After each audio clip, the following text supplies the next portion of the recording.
একটি সমদ্বিবাহু সমকোণী ত্রিভুজের অতিভুজের দৈর্ঘ্য 12 সেন্টিমিটার হলে ত্রিভুজের ক্ষেত্রফল কত বর্গ সেন্টিমিটার? অর্থাৎ একটি সমদ্বিবাহু সমকোণী ত্রিভুজ, এই বাহু আর এই বাহু সমান, এটা একটি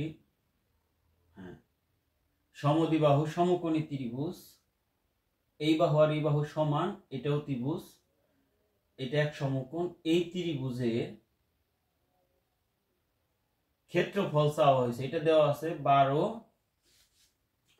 কত দেওয়া আছে 12 বর্গ 12 সেন্টিমিটার দেওয়া আছে। একটি সমদ্বিবাহু সমকোণী ত্রিভুজের অতিভুজের দৈর্ঘ্য 12 সেন্টিমিটার দেওয়া আছে, চাওয়া হয়েছে, এর ক্ষেত্রফল চাওয়া হয়েছে। আমরা যদি সমদ্বিবাহু সমকোণী ত্রিভুজের অতিভুজের দৈর্ঘ্য দেওয়া থাকে, এর ক্ষেত্রফল বের করব আমরা এইভাবে, যে অতিভুজ